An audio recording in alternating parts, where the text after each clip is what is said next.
On est partis tous les deux en Thaïlande faire un voyage organisé. Et là, on est tombé amoureux de ce pays. On aimait la Thaïlande, donc on s'est dit pourquoi pas habiter en Thaïlande. Avec un salaire, ça suffit. Puis on s'est dit on va voir s'il n'y a pas de coupure d'électricité, d'eau, s'il y a des médicaments, des magasins, enfin tout ce qu'on entendait, on ne sait pas. Donc on s'est dit on va vivre comme ça et on va voir. Et finalement on est parti 15 jours. Le dernier jour, on a visité l'endroit là qui était un champ d'ananas et on savait qu'on allait construire là. On a eu un coup de cœur. On a visité des maisons, on a vu des Français qui nous ont confortés dans notre choix. Allez, je dirais 1500 par mois, tout compris, mais vraiment large. J'en suis malade pour ceux qui habitent encore en France, pour mes enfants, pour la famille, pour tous, mais bientôt ils n'arriveront plus. En France, ils travaillent pour payer leurs factures. Ils peuvent pratiquement pas de loisirs, pas de resto.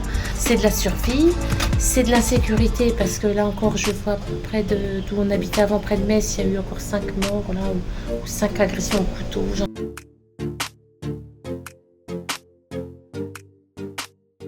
Salut Joël, comment tu vas? Je vais bien, parce que j'ai chaud, mais bon, ça va bien. Un peu chaud, ouais, aujourd'hui. Oui. Petite parenthèse les amis, n'oubliez pas de vous abonner, de liker la vidéo et de commenter, c'est très important pour le référencement. Alors dis-moi Joël, t'es en Thaïlande depuis combien de temps? Alors, ça fait un peu plus d'1 an qu'on est en Thaïlande, mais on a la maison depuis 6 ans. 1 an qu'on est là non-stop. D'accord. Donc t'es installé, tu dis on parce que t'es installé avec ton mari. Ok. Vous avez des enfants? On a 3. En Thaïlande? Ah non, ils travaillent tous en France. Ouais, okay. Ils sont adultes, ils font leur vie. Voilà, c'est ça. Pourquoi la Thaïlande alors? Alors, je connaissais pas du tout la Thaïlande.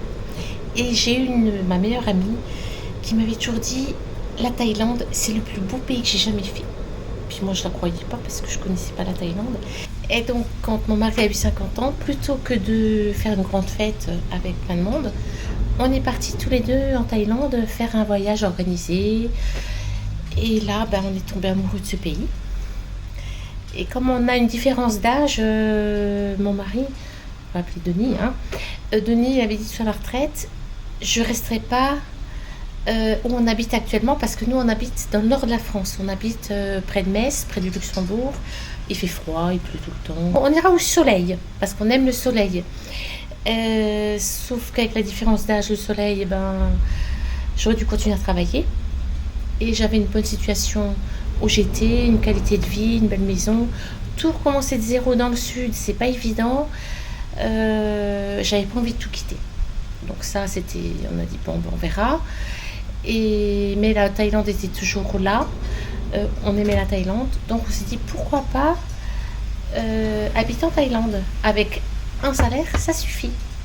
Donc ce qu'on a fait, quelques années après, on a loué une maison sans savoir où on allait. Et puis on s'est dit on va voir s'il n'y a pas de coupure d'électricité, d'eau, s'il y a des médicaments, des magasins, enfin tout ce qu'on entendait, on ne sait pas. Donc on s'est dit on va vivre comme ça et on va voir. Et on a loué une maison, on s'est dit on va voir des Français pour voir ce qu'ils en pensent. Et finalement on est parti 15 jours. Le dernier jour, on a visité l'endroit là qui était un champ d'ananas et on savait qu'on allait construire là. En partant, presque tout était signé. Ouais, vous avez eu un coup de cœur quoi. On a eu un coup de cœur. On a visité des maisons, on a vu des Français qui nous ont confortés dans notre choix. On a vu par nous-mêmes que c'était très facile. Et on a vu un agent immobilier qui nous a bien conseillé et qui nous a montré le promoteur qui a fait cette maison, l'ancien lotissement. Et là, coup de cœur, on a dit c'est bon, avec ça on signe. Donc on est retourné en France. C'était en mars 2017. En octobre, il commençait la maison. Et en mai 2018, on avait les clés. D'accord. Donc hyper rapide. Ouais, mais bon, on était en retraite, donc après on n'allait que en vacances. Et c'était aussi bien parce que comme ça on a pu l'aménager, bien s'installer. Et puis là on n'attendait qu'une chose, c'était à la retraite. Du coup, alors vous avez quoi comme visa tous les deux? On a visa OA. C'est visa retraité? Oui. Est-ce que tu peux nous expliquer un petit peu comment que ça s'est passé pour les démarches pour obtenir le visa?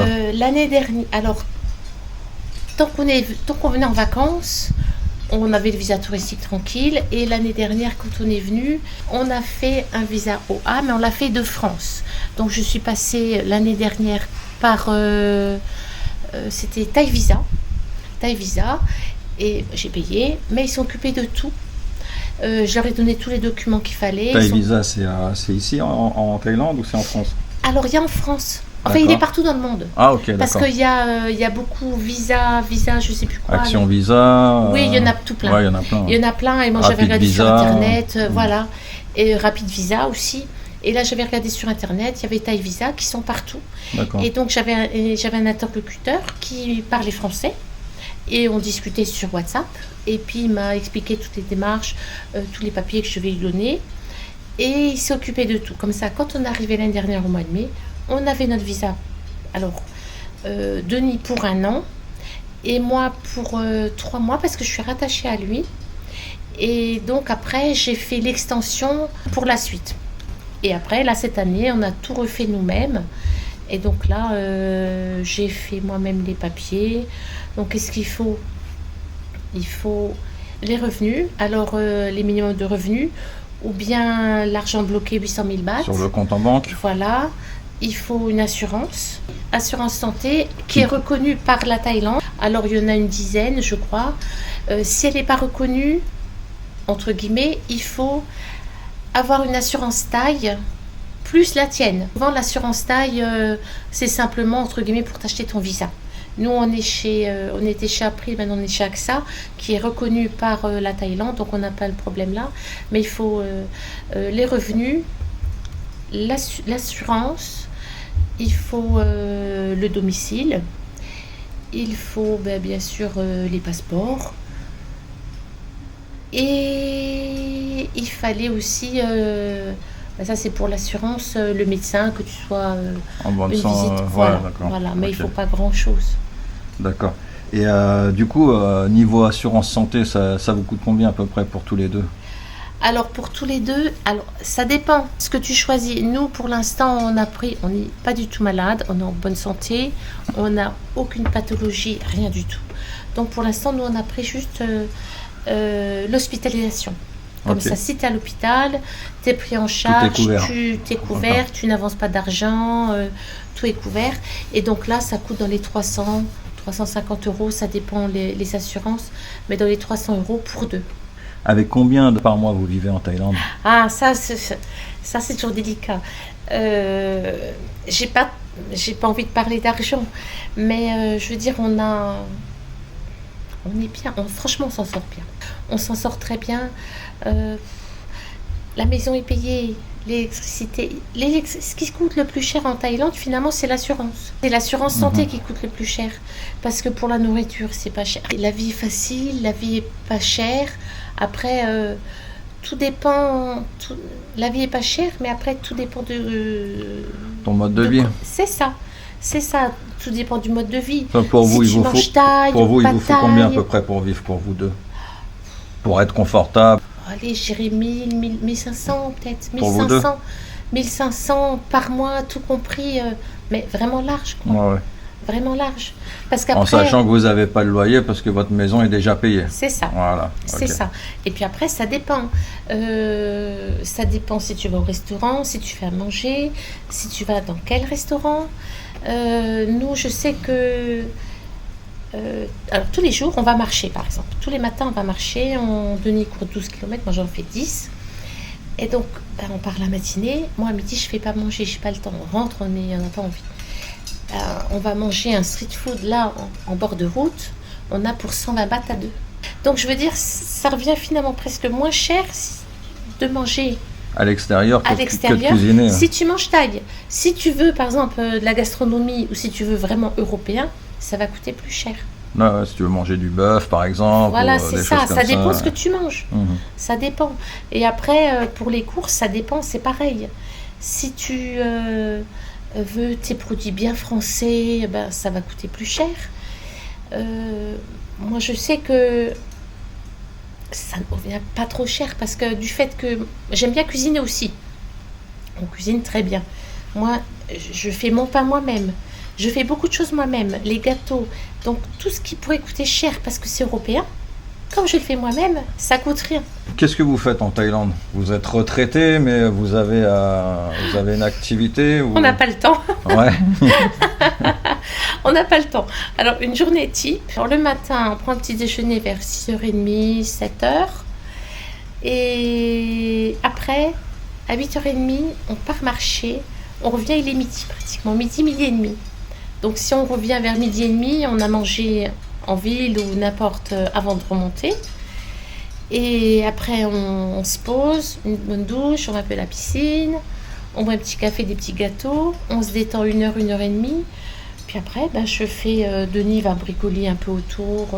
Il aime beaucoup, il fait de la menuiserie, donc enfin, il faisait en France de la menuiserie, donc il va faire des petits bricolages pour lui. Moi, je fais un peu de couture. L'après-midi passe très vite. Si on revient, qu'il est 12h30, on se pose 1 heure, 1h30, un peu de couture et il fait vite nuit. Après, on prépare le dîner du soir ou sinon le soir, on sort et puis... et la journée, et puis on se lève tôt, mais si on sort pas, on se couche tôt. On aime bien se coucher tôt parce qu'on est vite fatigué. Quels avantages vous avez remarqué de votre vie maintenant en Thaïlande par rapport à la vie en France? Déjà, le gros avantage, c'est que comme on ne travaille plus, on est beaucoup moins stressé. On est tout le temps ensemble. Donc ça, c'est... pour certains, ça pourrait être embêtant, mais bon, pour nous, on adore être ensemble, c'est super, on est tout le temps ensemble, on n'est pas stressé. On prend le temps de vivre. Et on n'a qu'une vie et... Exactement, ouais. Combien de personnes sont... Mon père est parti, il avait 60 ans, il était malade pendant 5 ans, je veux dire, la vie est trop courte. Là, on a une chance, on s'est donné la chance de pouvoir vivre comme ça, c'est un pur bonheur. Oui, tout à fait. Ouais. C'est un pur bonheur. Et... Complètement d'accord. Ah oui. Vous apprenez le thaï, c'est ça? On apprend le thaï, on s'est dit, c'est normal que quand on va dans un pays, on apprenne la langue. Pour déjà, on parle anglais, on n'est pas bilingue, mais on se débrouille. Mais de parler thaï, c'était important pour vraiment s'adapter, discuter avec les gens, aller au restaurant, même la politesse entre les personnes. Et on le remarque, ça plaît beaucoup aussi. Alors, est-ce que tu peux nous expliquer un petit peu comment que ça se passe pour s'inscrire déjà dans une école? Alors, c'est facile. Alors, il y a d'autres écoles. Moi, je suis à l'école sur la 112, là, pas loin de chez moi. Mani est thaïlandaise et mariée avec un Français depuis plus de 30 ans. Et elle a créé une école. Alors, elle n'est pas professeure, c'est pas une vraie professeure, mais elle parle... Elle nous apprend tout, appris les chiffres, les heures, enfin, on commence de zéro. Au début, on n'écrit pas en thaï. Au début, on apprend des mots, thaïlandais, elle nous les écrit en... Phonétique, et c'est seulement longtemps après, une fois qu'on a bien assimilé et puis qu'on a du vocabulaire, qu'on commence à apprendre à écrire. L'alphabet thaï. Ouais. C'est ça. Donc tu peux nous dire combien il y a de lettres dans l'alphabet thaï? 74, 76, je sais plus. Mais c'est... Alors maintenant, je commence à écrire relativement bien. Au bout de 10 mois, la lecture, c'est plus difficile parce que pour ceux qui apprennent le thaï, il y a des lettres... Tu apprends le thaï, toi? Oui. Ah, c'est bien. Il y a des lettres qui sont supprimées, les voyelles, allez hop, on les enlève, ou bien... Il y a beaucoup d'exceptions. Il y a des exceptions. Et en plus, quand ils font des phrases, et quand on écrit, il n'y a pas d'espace. Donc, on va se dire, on lit, mais on ne sait pas où est l'espace de chaque mot. Enfin, bref, c'est assez amusant. Mais bon, c'est du travail, hein. Quand j'ai commencé à écrire, je suis allée au magasin acheter des livres de maternelle pour s'entraîner les lettres, les chiffres. Après la lecture, là j'ai mes livres du primaire, c'est rigolo. Et puis on annonne. Mais après il y a aussi d'autres écoles, je crois qu'il y a une école aussi Oui, anglais, thaï, enfin il y en a plusieurs. Il y a beaucoup Mais d'écoles à Wayne. en français, j'en connais pas beaucoup. Je sais Non, pas. non, parce qu'en général, justement, c'est ça qui est un peu embêtant pour les francophones. C'est C'est plus que difficile. c'est souvent anglais-thaï. C'est ça. C'est très rarement français-thaï. C'est ça. Enfin, en tout cas, à Hawaï. J'en Après, à connais pas. Bangkok, je sais qu'il y en a. Peut-être. Et parfois, c'est un petit peu compliqué d'apprendre le thaï en anglais, quoi. Ben oui. Mais je pense que pour les Anglais, c'est plus facile d'apprendre le thaï parce que tout est en phonétique Voilà, déjà. déjà, et puis c'est dans leur. Enfin, c'est anglais-thaï, quoi. C'est ça. Est-ce qu'il y a une limite d'âge pour s'inscrire dans Ah non, une- pas du tout. Ouais. Ah, pas du tout. On y va n'importe quand, on y va quand on veut. Alors moi, j'avais regardé parce qu'elle met tout le temps, comme elle a plusieurs degrés d'évolution de stade. Alors on peut pas. La chose, c'est qu'on peut pas aller n'importe quand. Je veux dire, nous, on est venu l'année dernière au mois de mai. Elle a ouvert une nouvelle session donc, en août. Donc je suis allée en août pour aller avec les débutants. On a tous le même niveau. Parce que sinon on est trop décalé, c'est trop compliqué. C'est la seule chose. Mais après, il y a n'importe qui, elle accepte tout le monde. N'importe qui peut s'inscrire. Ah, complètement. Et puis c'est bon enfant en même temps. C'est bon enfant. Ouais, c'est sympa, il y a une bonne ambiance. Il y a une bonne ambiance. Et pour toi, est-ce que c'est compliqué alors d'apprendre le thaïlandais? Ce qui est dur, c'est les intonations. Les tons, ouais. Les tons. Parce qu'on pense qu'on parle bien, mais on parle à la française. Et alors là, ils vous regardent.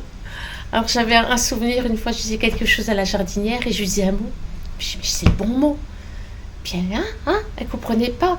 Puis d'un coup, elle me dit le même mot, mais avec un autre ton. Elle dit, voilà, je dis, bah oui, je pensais que je l'avais bien dit. Tu le disais pas de la bonne façon, quoi. C'est ça, ouais. c'est ça, là, c'est difficile. C'est ça, là, ouais, la difficulté. Mais de la langue après, thaïlandaise. je veux dire, si on travaille un peu tous les jours, on y arrive, et puis il faut le vouloir. C'est ça, mais je trouve que, enfin moi, pour Mais mon par avis contre- personnel, je trouve que c'est pas une langue qu'on peut apprendre dans la rue, par exemple, comme l'anglais ou l'espagnol. Oui, Pour un francophone, c'est beaucoup plus facile à apprendre. On peut apprendre ça assez facilement entre copains ou, enfin moi, quand je dis apprendre dans la rue, c'est oui, on comme rencontre ça. quelqu'un, on se discute comme Oui, ça, on oui. écoute et. Oui, non, là, c'est pas possible. Et voilà, le Là, thaï. c'est pas possible parce que déjà, ils parlent très doucement, ils parlent très vite, et ils enlèvent plein de mots. Ouais, et puis c'est complètement différent du français. Il y a rien Complètement. qui Mais se par ressemble. contre, ce qui est plus facile, c'est qu'il n'y a pas de conjugaison. Tu as le futur, tu mets déjà. Tu t'embêtes pas avec des conjugaisons comme la France pour le français. Pour ceux qui apprennent le français, ça va être hyper compliqué parce qu'il y a trop de conjugaisons. Ouais, les temps passés composés. Oh là là là ouais. là. Là où en taille, il n'y a rien. Et puis il n'y a pas le, la, les, hop. Il y a plein de choses qu'on peut enlever. Donc ça, franchement, c'est plus facile. Et c'est combien d'heures alors par semaine Alors, c'est 2 heures par semaine. Mais vous, parce que vous, en fait, vous faites ça par plaisir, Oui. voilà. Donc c'est pas comme si vous aviez un visa étudiant, parce qu'un visa Oui. étudiant, je crois que c'est 4 heures par semaine. Oui. Après, Oui. je pense que ça dépend aussi des écoles. C'est ça. Mais là, donc comme vous c'est y pas allez, une école, je veux dire, c'est pas une école agréée, par exemple. Ouais, c'est Tu vois, ça, c'est pas une tu école vois, c'est agréée. comme Vous, c'est pas c'est une purement école. par plaisir. Voilà, par, c'est ça. voilà. Parce que moi, par exemple, là, on est 3 ou 4, ça dépend. Parce que quelquefois, là, il y en a un qui est parti en France pendant 3 semaines. Mais en général, on est à peu près 4 à l'école. On est un petit groupe, comme ça, on peut bien participer. C'est plus facile, ouais. C'est plus facile. Mais par exemple, on en a 2. Non, un maintenant, l'autre il est plus là. Mais on en a un qui veut juste parler. Il veut pas écrire et ni lire. D'accord, ça l'intéresse pas. Ouais. Ça l'intéresse pas. Ok. Il est avec une Thaïlandaise et lui dit non, moi je veux juste bien parler, écrire et lire, je m'en fiche. Donc voilà. Mais donc on y va 2 heures par semaine et d'affilée. On y va tous les mercredis après-midi. J'y vais tous les mercredis après-midi. Mais c'est vrai qu'au début, quand je rentrais, j'étais fatiguée parce qu'on est quand même concentré et puis on est là, si on y va, c'est qu'on veut quand même faire bien et apprendre. Donc, Et combien ça vous coûte alors? alors les 20 heures, c'est 4500 bahts. Donc Ça c'est fait à des peu forfaits de près- 20 heures à chaque Ouais. fois 4500 bahts, Ouais. dans ce qui Ouais. représente à À peu peu près près 115 euros. Ouais. Donc ouais, moi je voulais ajouter juste pour expliquer un petit peu, par contre dans les écoles agréées, Par exemple, si vous faites un visa étudiant, donc faut savoir c'est à peu près 4 heures par semaine. Donc si vous prenez un visa étudiant, vous allez avoir un forfait de 40 heures et ça va vous coûter entre 25 et 30 000 bahts à peu près à Hawaï, hein, bien sûr, parce que les prix diffèrent selon les villes. À Bangkok, c'est beaucoup plus cher, à Koh Samui aussi et à Phuket. Depuis combien de temps vous prenez des cours là? Bah, depuis le mois d'août. Depuis le mois d'août. Ah, donc ça va faire presque une année là. Ah bah oui, ça va presque une année. Alors c'est vrai que ce qu'il faut faire après, bah, il faut essayer de pratiquer. Nous, quand on va en ville ou quand on va marcher ou quand on rencontre des gens, on essaie de parler. Et puis après, on entend des mots finalement. Après, on entend des mots. Tiens, celui-là, je l'ai entendu à l'école, ça veut dire ça. Et c'est comme ça. C'est une langue vivante et il faut un maximum. De pratique. Ah, il faut de la pratique. Faut de la pratique. De l'écoute. De l'écoute et tout. Oui, c'est ça. Et est-ce que vous avez constaté un réel progrès depuis que vous allez prendre des cours? Est-ce que vous avez vraiment progressé? Ah oui, parce qu'avant, je parlais pas de thaïlandais. T'avais aucune base? Ah, j'avais rien du tout. J'avais juste dire Sawadika, Koponka, vraiment le minimum. Là, je savais pas. Là, maintenant, je commence à faire des phrases. Alors, est-ce que tu peux me faire une petite phrase en thaïlandais, Joël? Oui, alors je dis à mon mari tous les jours Shanrak Kun Kon Dio. Ça veut dire. J'aime que toi. Voilà. Ou bien après, Kun Godai, fais ce que tu veux, quand je suis pas contente. Est-ce que tu souhaiterais retourner vivre en France un jour? Là, pas trop, non. Pas trop? Ah non. Pourquoi? Sauf si vraiment je suis obligée, mais ici la vie est tellement plus facile, les gens sont souriants. Tu fais quelque chose, c'est pas insurmontable. Quand on est arrivé l'année dernière, on a fait nos papiers, il faut qu'on soit bien en règle, qu'on ait notre yellow book, on a notre permis de conduire, parce qu'avant on avait le permis international, mais pareil, le permis de conduire, tu vas, bon ben, comme on avait les papiers, permis international, papier de la maison. Vous n'avez pas eu de soucis pour le changer, votre permis international? Ça vous a coûté combien à peu près? 200 bahts. Et quand tu as été changé ton permis international, ça s'est passé comment alors? Alors on a pratiqué, on est venu avec tous nos papiers dont on avait besoin. Qu'est-ce qu'ils t'ont demandé comme papier? Alors, à chaque fois tu dois montrer ton passeport, ton permis français, le permis international et aussi un justificatif de domicile. Donc on avait tout ça. Et de là, ils ont rempli les papiers et on avait un test. Alors un test, c'est 3 ou 4 épreuves. Alors la première épreuve, et puis alors c'est rigolo parce que tu es dans la salle d'attente et tu as peut-être 30 personnes qui passent le permis. Et alors quand tu fais ton épreuve, tout le monde te regarde et puis tout le monde dit oh là là, faut faire ci, faut faire ça. Donc franchement c'est rigolo. Quand tu le fais, c'est rigolo. Donc la première épreuve, tu es assis et tu as un feu rouge, jaune, vert. Et quand l'examinateur il met le bouton rouge, tu dois dire que c'est rouge. Quand c'est jaune, tu dois dire c'est jaune. Et quand c'est vert, c'est vert. Voilà, c'est des petits tests vraiment simples, c'est ça. Après, tu avais la pédale. Alors, tu as un feu, il est vert. Et donc, tu appuies sur la pédale. Et quand il est rouge, tu dois freiner. C'est pour avoir le temps de réaction. C'est ça. Et puis, si tu n'y arrives pas, tu réessayes jusqu'à ce que tu arrives. Donc, il y en avait une dame, elle avait du mal à freiner ou... Elle a passé au moins 5 fois, quoi. Dès que tu as réussi ces petits tests-là, il te faut ton permis direct, ils te font ta carte direct, ils te prennent en photo. Ils te prennent en photo et 5 minutes après, tu as ton permis. Et la première fois, il est à 2 ans et après 5 ans. Et après, je sais pas, parce qu'après, il faut refaire 5 ans, tous les 5 ans. Après, je sais pas. Moi, j'ai eu le cas, là, j'ai eu ce cas-là, j'ai eu le premier 2 ans, et là, je viens d'avoir le 5 ans. Et aux 5 ans, est-ce que tu as dû faire sur Internet? Parce qu'ils parlent sur Internet. Non, moi, je sais pas, parce qu'en fait, moi, je me suis fait voler mon sac. Ah. Alors, chose assez rare en Thaïlande, mais comme quoi que ça arrive aussi. Ah oui, c'est vrai. Et donc, il a fallu que j'aille à la police, déposition. Pareil, ça a été assez rapide. Mais en fait, à la finale, ça change pas grand-chose. C'est comme si, qu'en fait, il aurait fallu un renouvellement, en fait. Oui, voilà, ok. Il n'y a pas eu trop de différence, je pense. Et il a juste fallu que je ramène quand même, s'il a fallu que je repaye le papier de l'immigration. Tu sais, il y a un papier d'immigration, là, Oui. 500 bahts, là. Oui. La visite médicale aussi. Oui, c'est ça. Par contre, ils m'ont pas redemandé les permis internationaux ou Ok. comme ils ont tout déjà enregistré. Oui, tout enregistré. Juste ça, repayer la somme. J'ai payé pour les 2 permis, moi pour la voiture et la moto, j'ai payé 760 bahts. Et c'est tout. Bah oui, non, Voilà. mais... Et refaire les petits tests. Oui, là. voilà, c'est ça. Voilà. Non, tout est beaucoup plus facile ici. Les gens, ils sont gentils, quoi, je veux dire. Et puis, ils essayeront toujours de t'aider avec le sourire. En France... Bah tiens, en parlant de la France justement, qu'est-ce que tu penses du climat social en France actuellement avec les derniers événements politiques? Oh, ben, j'en suis malade. J'en suis malade pour ceux qui habitent encore en France, pour mes enfants, pour la famille, pour tous. Mais bientôt, ils n'arriveront plus... En France, ils travaillent pour payer leurs factures. Ils peuvent pratiquement pas faire, pas de loisirs, pas de resto. C'est de la survie, c'est de l'insécurité parce que là encore, je vois près d'où on habitait avant, près de Metz, il y a eu encore 5 morts là, ou 5 agressions au couteau, j'en sais rien la semaine dernière. Et la jeune fille là qui s'est fait violer. Et la jeune fille qui s'est fait violer. Non mais c'est et même quand on se fait agresser, c'est encore nous qui avons tort. Non, franchement, ça devient vraiment. Moi, j'ai peur pour eux, moi. Ok, bah, merci beaucoup Joël. Merci beaucoup pour ta participation, pardon.